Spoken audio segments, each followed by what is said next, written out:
When my wife texted, "Friend needs company," at 11:30 p.m., I replied with 5 words that made her call me 12 times in a row.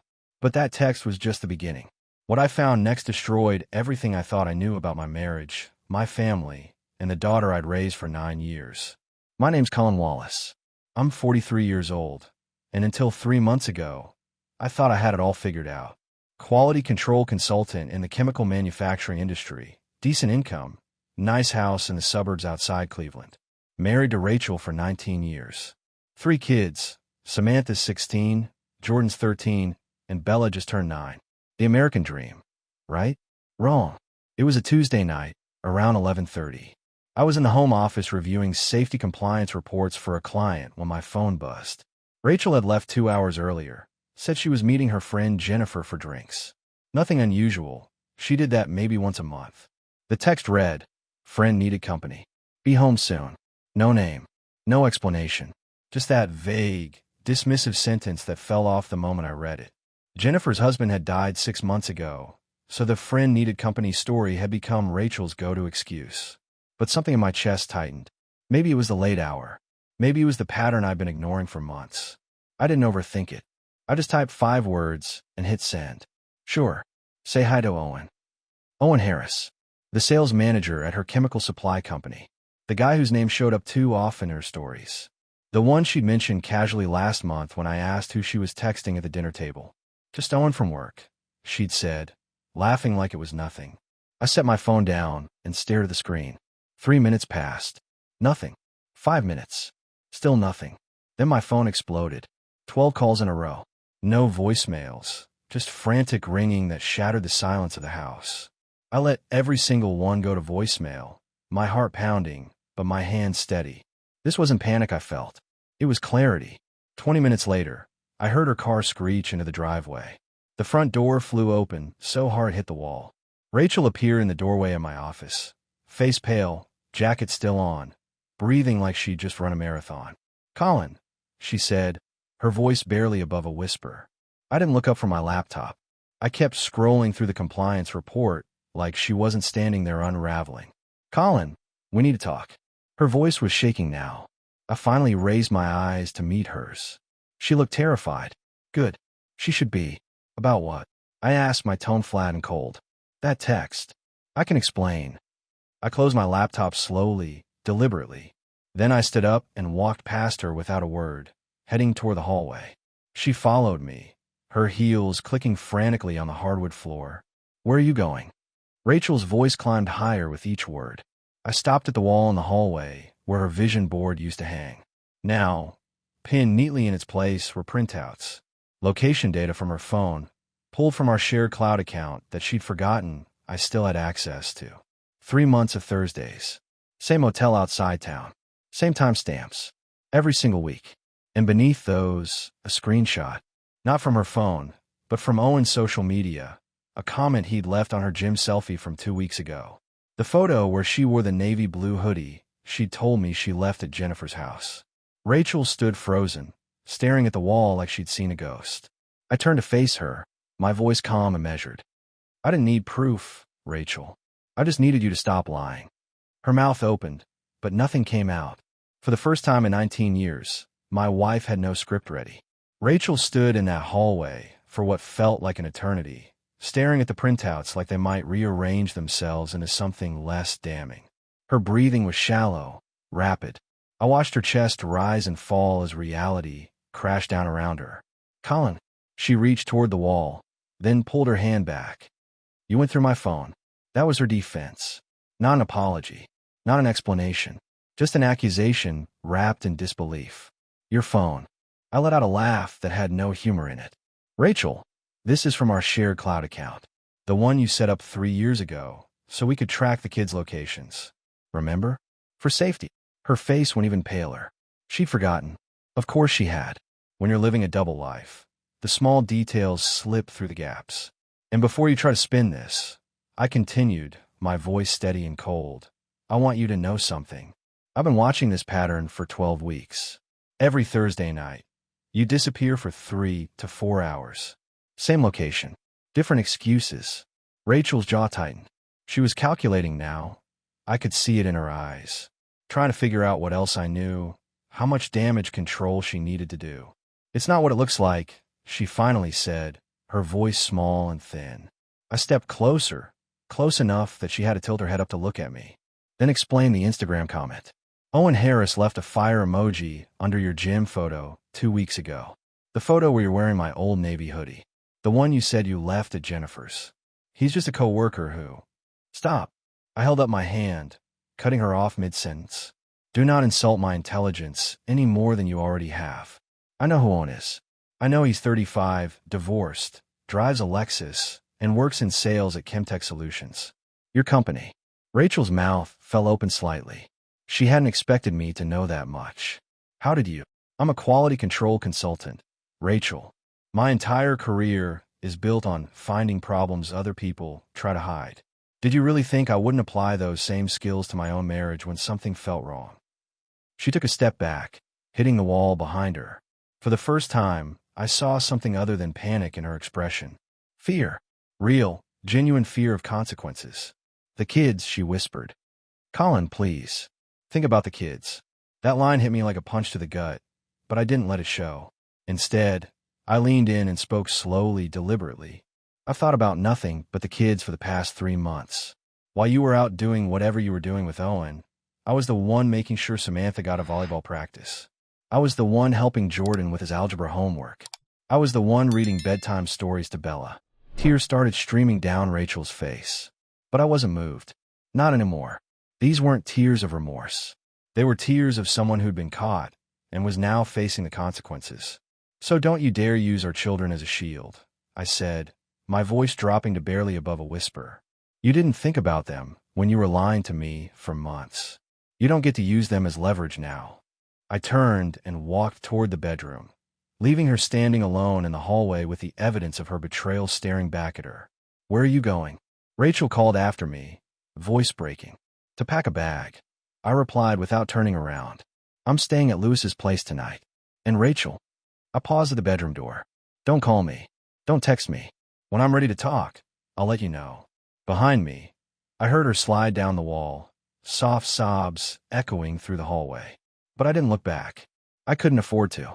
Lewis's apartment smelled like coffee and old leather when I arrived, just past 1 a.m. He opened the door in sweatpants and a faded Police Academy t-shirt, took one look at my face, and stepped aside without asking questions. Couch is yours, he said, pointing to the worn sectional in his living room. Coffee's in the pot. I'm guessing you're not sleeping anytime soon. Lewis Wallace was 45, my cousin on my dad's side, and the only cop in the family. Well, former cop. He'd retired 2 years ago after 23 years on the force, took his pension, and now did private security consulting. We'd always been close, even when life got busy. I dropped my bag by the couch and sank into the cushions. The weight of everything that just happened pressed down on my chest like a steel plate. Want to talk about it? Lewis asked, handing me a mug of black coffee. Rachel's been cheating on me. The words came out flat, emotionless. Guy from her work. Owen Harris. Been going on for at least 3 months, maybe longer. Lewis didn't react with shock or sympathy. He just nodded slowly, processing. That's what I needed. Not pity. Not empty platitudes. Just someone who understood. You got proof? He asked. Location data, Instagram evidence, pattern analysis. 12 Thursdays in a row at the same motel. I pulled out my phone and showed him the screenshots I'd saved. Lewis studied them carefully, his cop instincts kicking in. Solid documentation. Time-stamped. Verifiable. You did good work here, Colin. I'm a quality control consultant, I said with a bitter laugh. Finding problems is what I do. Never thought I'd be applying it to my marriage. He set my phone down on the coffee table. What's your next move? That was the question, wasn't it? I'd been so focused on gathering evidence, on catching her in the lie, that I hadn't planned beyond this moment. The shock, the confrontation, the leaving. But what came after? I need to know everything, I said quietly. Not just the when and where. I need to know who else knew. How deep this goes. Whether she was planning to leave me or just having her fun while keeping the safety net of our marriage intact. Lewis leaned back in his recliner. You thinking about hiring a PI? Maybe. But I've got something better first. I pulled up my contacts and found Monica Pierce's number. Rachel's HR manager. Woman named Monica. We met at the company Christmas party 2 years ago. She seemed decent. Honest. You think she'll talk to you? I think if there's workplace gossip about Rachel and Owen, Monica would know. And if this thing has been going on as long as I suspect, other people have noticed. Lewis nodded approvingly. Smart. Get the full picture before you make any legal moves. You talking to a lawyer yet? Tomorrow morning. 9 a.m. appointment with Gerald Hutchins. He handled my business contracts when I started the consulting firm. Good guy. Discreet. Kids know. Lewis asked, and that question hit harder than any of the others. Not yet. Samantha's 16. She's smart. She probably suspects something's wrong. Jordan's 13, wrapped up in his own world. Bella's 9. She still thinks her mom hung the moon. My voice caught on that last part. How do I tell them their mother destroyed our family for some guy at work? Lewis was quiet for a moment. You don't. Not yet. You get your facts straight, you get your legal ducks in a row, and then you figure out how to protect them from the fallout. Kids don't need to know every ugly detail. He was right. Whatever happened between Rachel and me, our kids didn't deserve to be casualties of her choices. My phone buzzed. 14 missed calls from Rachel. 6 text messages, each one more desperate than the last. Colin, please. We need to talk. I'm so sorry. Don't do this to us. I turned the phone face down and took a long drink of coffee. Lewis noticed. You gonna respond? Eventually, I said. But not tonight. Tonight, she gets to sit with what she's done. Let her feel what it's like when the person you depend on most just disappears without explanation. Lewis raised his coffee mug slightly. To consequences. I clinked my mug against his. To consequences. Monica Pierce agreed to meet me at a coffee shop downtown at 7 a.m. before her workday started. I texted her at 5 in the morning, kept it vague. Need to talk about something work-related involving Rachel. It's urgent. She showed up looking professional in a gray pantsuit, but her eyes showed concern. We grabbed a corner booth, away from other early morning customers. Colin, what's going on? Monica asked, stirring sugar into her coffee. Your text sounded serious. I didn't waste time with small talk. How long have you known about Rachel and Owen Harris? Monica's spoon stopped mid-stir. The color drained from her face. That told me everything I needed to know before she even opened her mouth. What are you talking about? She tried to recover, but it was too late. Monica, please. I'm not here to get anyone in trouble. I just need the truth. I already know they've been having an affair. I have proof. Location data, social media evidence, the whole thing. But what I don't know is how long this has been going on and who else at the company knows about it. She set her coffee down, hands trembling slightly. After a long pause, she spoke quietly. About 8 months. Maybe 9. 8 months. Not 3. Not 6. 8. My stomach twisted. Tell me everything. Monica looked around nervously, then leaned in. It started last spring. They were both assigned to the Midwest Regional Expansion Project. Lots of late meetings, business dinners, travel to potential supplier sites. At first, it seemed professional. But around June, people started noticing things. What things? They'd leave meetings together. Take lunch breaks at the same time. Owen would stop by Rachel's office multiple times a day for things that could have been handled over email. One of the receptionists saw them getting into his car together after work when Rachel's car was still in the parking lot. I felt sick. Did anyone say anything? File a complaint. Monica shook her head. Owen's divorced. No HR policy violation there.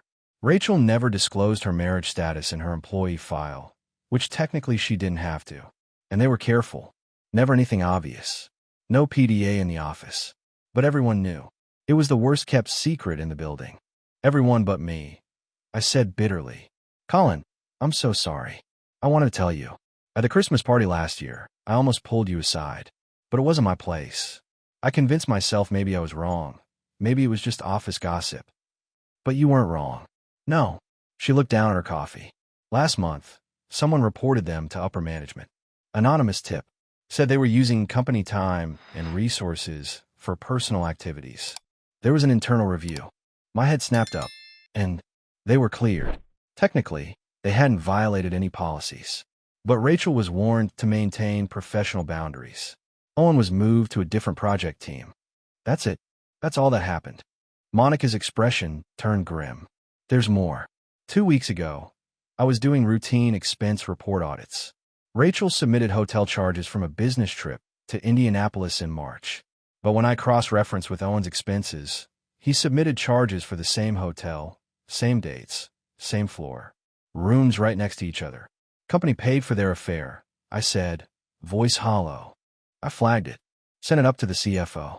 There's going to be another investigation. Rachel doesn't know yet. It was scheduled to start next Monday. Perfect timing.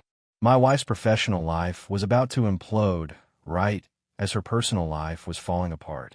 Part of me felt vindicated. The other part felt nothing at all. Thank you for telling me the truth, I said. Monica reached across the table and squeezed my hand briefly.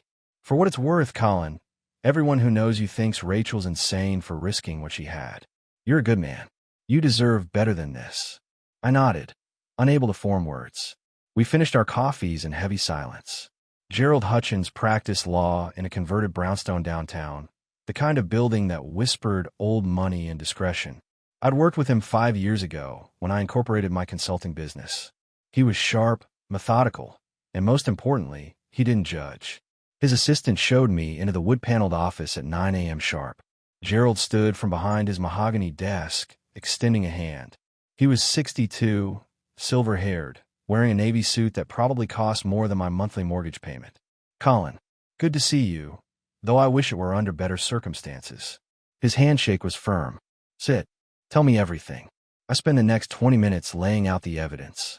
Location data, Instagram screenshots, Monica's testimony about the workplace affair, the company expense reports. Gerald listened without interrupting, taking occasional notes on a yellow legal pad. When I finished, he leaned back in his leather chair. This is about as clear-cut as adultery cases get. You've done excellent documentation work. Most clients come in here with suspicions and feelings. You've come with evidence. What are my options? I asked. Ohio is a no-fault divorce state, which means you don't need to prove adultery to file. However, in terms of asset division and potential alimony, documented infidelity can influence the court's decisions, especially if we can show financial misconduct. Financial misconduct. Gerald flipped through his notes. You mentioned she's been using company resources to facilitate the affair. Hotel rooms charged to corporate accounts, time theft during work hours. If her employment is terminated for cause related to this behavior, that impacts her earning potential, which impacts alimony calculations. I hadn't thought about it that way. So her affair could actually cost her in the settlement. Potentially. Ohio courts consider marital misconduct when determining spousal support. If we can demonstrate that her choices directly led to financial instability, job loss, or other consequences, the court may reduce or eliminate alimony obligations. He paused. What about assets? Home ownership, retirement accounts, savings. House is jointly owned. Bought it 12 years ago. Still have about $90,000 on the mortgage. I've got a 401k worth around $240,000. She's got one worth maybe $60,000. Joint savings account has about $15,000 in it. Gerald made more notes. Children. 3. Samantha's 16, Jordan's 13, Bella's 9. You want to file for primary custody. Given the circumstances, the affair, the workplace misconduct investigation, you've got a strong case. Courts prioritize stability and moral fitness when making custody determinations.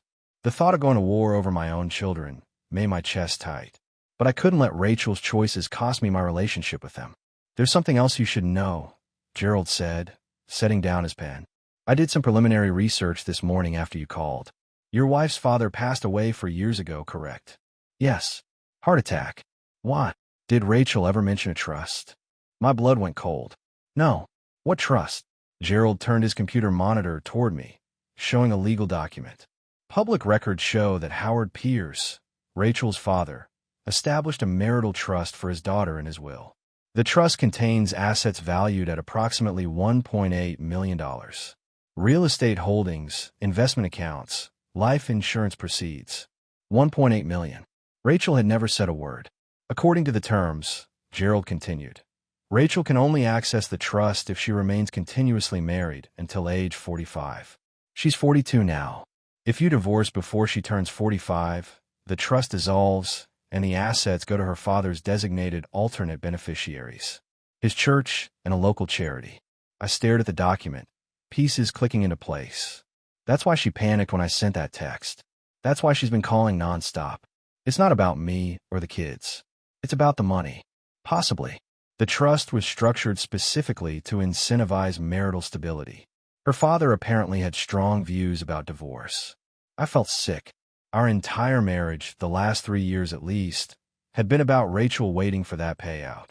And she was willing to risk it all for Owen Harris. Can she contest the trust terms? I asked. She can try, but these types of incentive trusts are generally upheld by Ohio courts, especially when they're clearly drafted, as this one was. If you file for divorce now, she loses everything. I met Gerald's eyes. Then we file now. Today. I want papers drawn up by end of business. Gerald nodded slowly. Consider carefully, Colin. Once we file, there's no going back. This becomes a public record. Your children will eventually know the details. Your professional reputation may be affected. My wife has been cheating on me for 8 months with a coworker, using company resources, lying to our children, and apparently hiding a nearly $2 million trust fund from me. I'm done considering anything except protecting myself and my kids. Gerald picked up his phone. Then let's get started. I was still at Gerald's office, reviewing preliminary divorce documents, when my phone buzzed with a text from an unknown number. Just an image file, no message. I almost deleted it as spam, but something made me open it. The photo stopped my heart. It was taken in a hotel room mirror. Rachel was in the frame, wearing a black blouse. I'd seen her leave the house 2 weeks ago. The night she said she had a late meeting with a supplier. She was smiling at the camera, relaxed, happy. And behind her, partially visible, was Owen. His hand was on her waist. His face was partially cut off, but I could see his beard, his watch, the same watch he'd worn in the company photo Monica had shown me.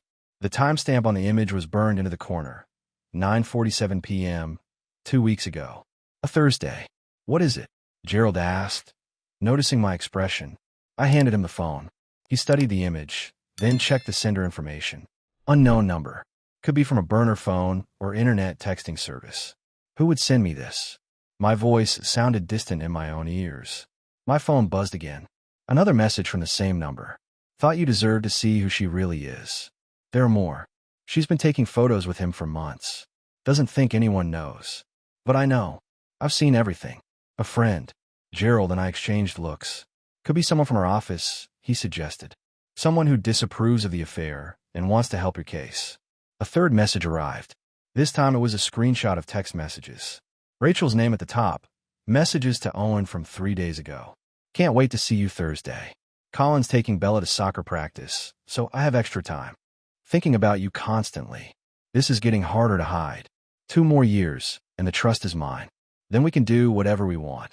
The room spun. She'd been planning this. Not just the affair, but the end game. Stay married until 40, collect the trust money, then leave me for Owen. I was just a placeholder, a checkmark on her to-do list until she could cash out. Colin. Gerald's voice cut through the haze. You all right? She was going to leave me anyway, I said quietly. After she got the money. She was just using me as a placeholder until the trust vested. Gerald read the messages, his expression hardening. This changes things. This shows premeditation, financial motivation, calculated deception. A court would view this very unfavorably. Another message. I have about 40 more screenshots and 12 photos. Want me to send them all? Or just the really bad ones? I typed back. Who is this? The response came immediately. Someone who's tired of watching people cheat and lie. Someone who thinks you deserve better. That's all you need to know. Do you want the rest or not? My fingers hovered over the keyboard. Part of me wanted to throw the phone across the room and never look at another piece of evidence. But the other part, the part that had been methodically building a case for weeks, knew this was gold. Send everything, I typed. Over the next 5 minutes, my phone exploded with images and screenshots. Rachel and Owen at restaurants. In his car. Outside the hotel. Text messages spanning months, increasingly intimate, increasingly explicit without crossing into anything I couldn't show a judge. Plans to be together. Complaints about me. References to when we can finally be together. The last message was different. She's planning to take the kids. Saw an email draft to a lawyer asking about custody strategies. She's going to blindside you and claim you're an absent workaholic father. Just thought you should know. Good luck. Then the number went dark. No more messages. Gerald had been reading over my shoulder. Well, he said carefully, that certainly expedites our timeline. We need to file immediately. Today. Before she has a chance to execute whatever plan she's been working on. Can we use these? From an anonymous source. The photos are admissible. They're evidence of adultery. The text message screenshots are trickier, but they corroborate the pattern of behavior you've already documented. Combined with Monica's testimony and the company investigation, this paints a very clear picture of systematic deception and financial manipulation. I'll look at the last photo again. Rachel's smile. So genuine, so happy. With him. A smile I hadn't seen directed at me in over a year. File the papers, I said. I want her served by tomorrow morning. Gerald nodded. Consider it done. And Colin, whoever sent you these messages did you a favor. They just handed you every piece of ammunition you need to win this case decisively. I stared at my phone, at the evidence of my wife's betrayal displayed in high definition. Yeah, I said quietly. Some favor. 3 days after filing for divorce, I received a package at Lewis's apartment. No return address, just a plain brown envelope with my name typed on a label. Inside was a single sheet of paper and a USB drive. The paper read, "Test your youngest. You deserve to know the truth. A friend." My hand shook as I held it. Lewis looked over my shoulder. What does that mean? I don't know, but a cold dread was settling in my stomach. Test your youngest. Bella, 9 years old. Brown hair, green eyes. My little girl who still asked me to read her bedtime stories. Lewis took the paper from me. You think? I don't know what to think. I plugged the USB drive into my laptop. One folder. Inside were dozens of photos spanning years. Rachel and Owen at a company retreat. The date stamp, 10 years ago, before Bella was born. More photos. Rachel pregnant, 9 years ago. Owen's hand on her shoulder at a company picnic. Her smiling up at him. Another photo from a work dinner. Rachel and Owen sitting close, her hand on his arm. Oh God, I whispered. Lewis leaned closer. Colin, these could mean anything. They work together. It doesn't necessarily. Look at the dates. My voice was hollow. 10 years ago. The affair didn't start 8 months ago. It's been going on for a decade. The room spun. If the affair started 10 years ago, and Bella was born 9 years ago, then you need to do a DNA test, Lewis said quietly. You need to know for certain.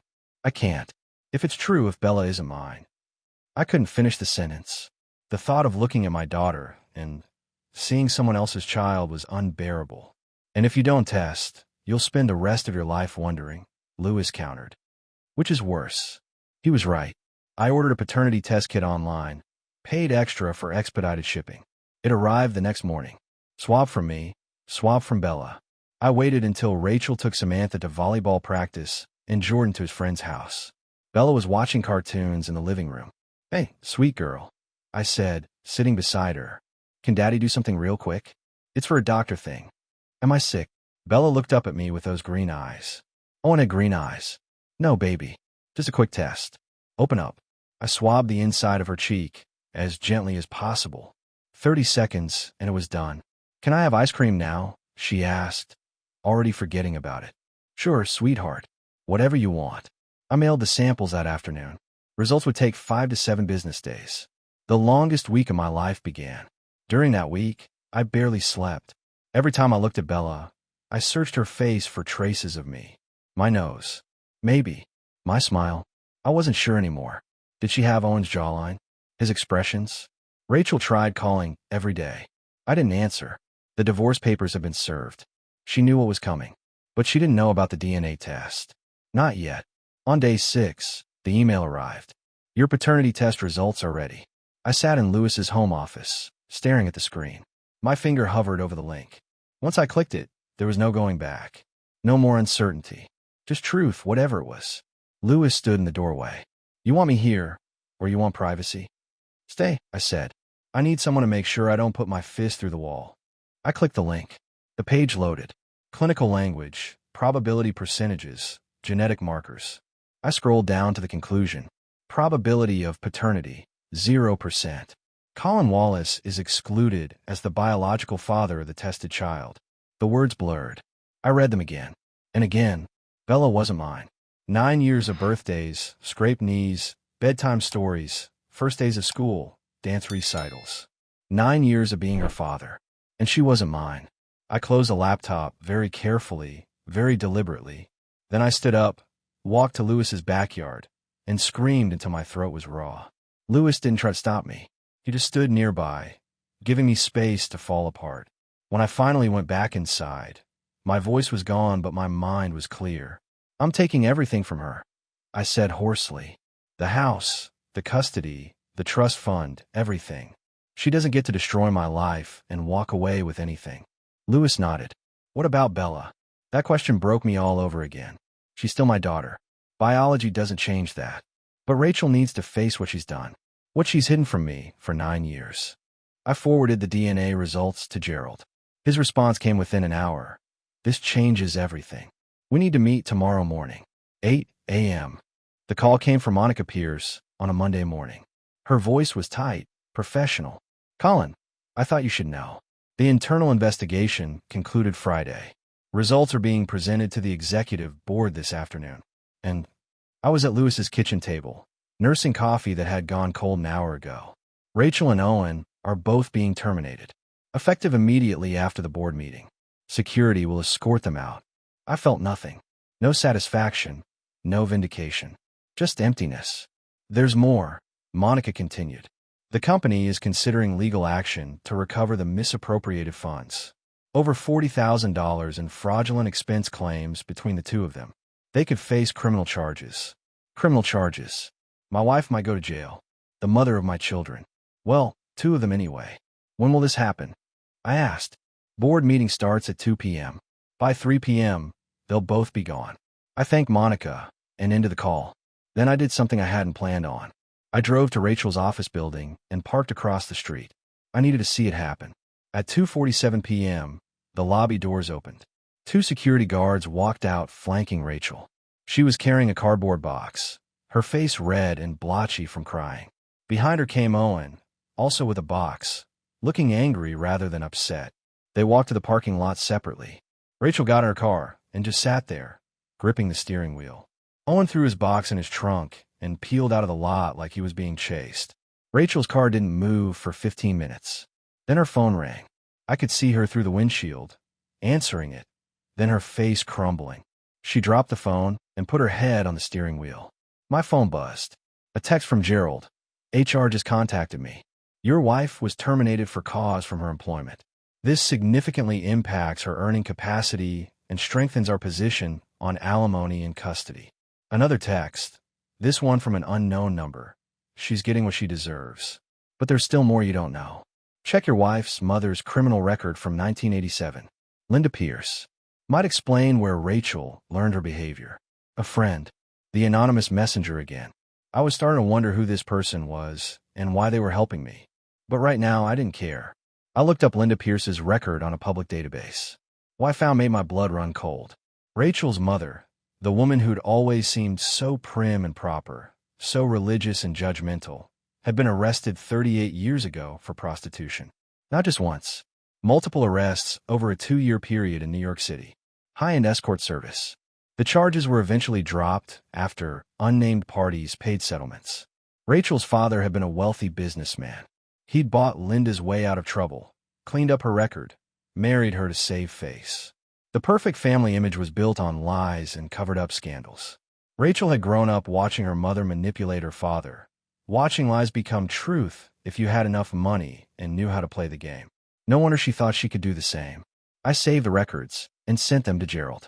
More evidence of family patterns of deception, I wrote. Then I started my car and drove away, leaving Rachel alone in that parking lot with the ruins of the life she'd built on betrayals. That evening, Gerald called. The board investigation turned up something else.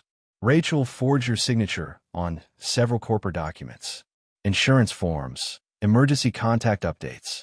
She listed Owen as her spouse on a life insurance beneficiary form filed 6 months ago. She was planning to leave me, I said. Not a question, a statement. More than that. If something had happened to her, Owen would have collected a $300,000 life insurance payout, a policy paid for by her employer. She basically named him her next of kin while still legally married to you. The betrayal kept getting deeper, layers upon layers of lies and deceit. Gerald, I want her to have nothing when this is done. She took 9 years of my life believing Bella was mine. She planned to steal from me, to replace me. I want justice. You'll get it, Gerald said.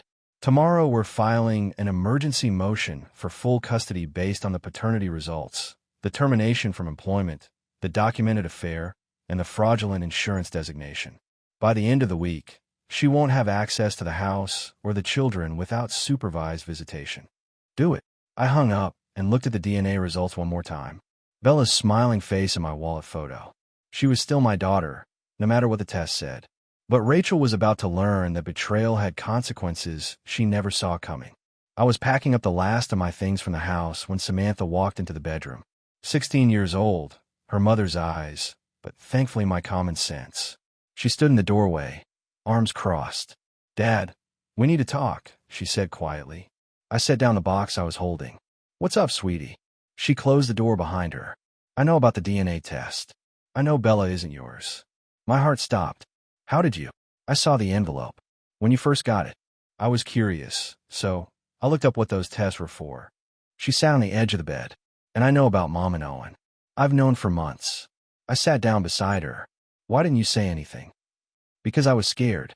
I didn't want to be the one who destroyed our family. But then you found out anyway, and I was relieved because I didn't have to carry that secret anymore." Tears filled her eyes. "Dad, there's something else. Something I should have told you a long time ago." "What is it?" Samantha took a shaky breath. "Uncle Danny, your brother. The car accident 15 years ago. My blood went cold. Danny had died when he was 28, hit by a drunk driver who fled the scene. They never found who did it." "What about Danny?" "Mom was driving that night," Samantha whispered. "I heard her and Grandma Linda talking about it when I was little. They didn't know I was listening. Mom was drunk. She hit someone with her car, and Grandpa Pierce made it go away because he was a retired police captain. They covered up." The room tilted. "What?" "She killed Uncle Danny, Dad. And she never told you. She let you think it was some random drunk driver all these years." I couldn't breathe. My brother. My little brother who I protected growing up, who'd call me his hero. Rachel had killed him and let me mourn for 15 years without ever telling me the truth. "Are you sure?" I managed to ask. Samantha nodded, crying now. "I'm sure. I heard them talking about it twice. The second time was 3 years ago when Grandma Linda got drunk at Thanksgiving. She said something about that night with the Wallace boy and how they'd kept the secret for so long." I stood up, paced the room. Everything made sense now. Why Rachel's father had insisted on paying for our wedding. Why Linda always seemed nervous around me. Why Rachel never wanted to talk about Danny. Always changed the subject when I mentioned him. "Does your mother know that you know?" I asked. "I don't think so. I never said anything. I was too scared." I pulled Samantha into a hug. "Thank you for telling me. I know that couldn't have been easy." "What are you going to do?" she asked, voice muffled against my shoulder. "I'm going to make sure your mother faces every consequence she deserves," I said quietly. "And Samantha, no matter what happens, I want you to know something. You're my daughter. Biology doesn't matter. You and Jordan, you're mine. Always." She hugged me tighter. "What about Bella?" "Bella too. She's my little girl. Nothing changes that. Even though she's Owen's. Even though." The courthouse steps were cold in early autumn. The divorce had been finalized 3 weeks ago, but today was the criminal sentencing hearing. Rachel stood with her public defender, looking 20 years older than she had a year ago. The judge had been thorough. Vehicular manslaughter charges for Danny's death, based on evidence Lewis and I had uncovered with Samantha's testimony. Fraud charges for the insurance beneficiary scheme. The company had pressed charges for the expense report theft. "Rachel Wallace Pierce, you are hereby sentenced to 6 years in state prison," the judge announced, "with possibility of parole after 4 years, contingent on restitution payments and completion of rehabilitation programs." Rachel's knees buckled. Her lawyer caught her. She looked back at me in the gallery, her eyes pleading. I looked away. Owen had taken a plea deal, got 3 years probation and community service for the fraud. He'd fled town immediately after, moved to Arizona. I heard through Monica that he was engaged to someone new already. Some men never change. The trust fund had dissolved the day our divorce finalized. $1.8 million split between her father's church and a local charity, just like the will specified. Rachel got nothing. I got the house, primary custody of all 3 kids, and enough assets to start over comfortably. Samantha was thriving in therapy, dealing with the guilt of keeping secrets. Jordan was adjusting, spending more time with me learning how to work with his hands. And Bella, sweet Bella, still called me daddy and had no idea the DNA test had ever happened. Rachel would get supervised visits once she was released, assuming she earned that right. But for now, my kids were safe, stable, and learning that actions had consequences. Lewis stood beside me as we left the courthouse. "You okay?" "Yeah," I said. "I think I finally am." That evening, I got one last email from my anonymous helper. "Justice served. Your brother will be proud. Take care of those kids. They need you." A friend who's been watching over your family. I never found out who sent those messages, those photos, that evidence. But whoever they were, they'd helped me see the truth when I needed it most. 10 months after that terrible Tuesday night when everything fell apart, I stood in my kitchen making breakfast for 3 kids who knew their father would always protect them. The house smelled like pancakes and fresh coffee. Sunlight streamed through windows. I cleaned myself. Jordan walked in, grabbed a plate. "Dad, can we go to the hardware store later? I want to build that bookshelf we talked about." "Absolutely, buddy." Bella came running in wearing her school uniform. "Daddy, can you braid my hair?" "Come here, sweet girl." As I braided Bella's hair, I thought about everything I'd lost and everything I'd gained. A wife who betrayed me in every way possible, but 3 kids who loved me unconditionally. A brother whose death finally had justice, and a future that was entirely mine to build. Rachel had tried to destroy me.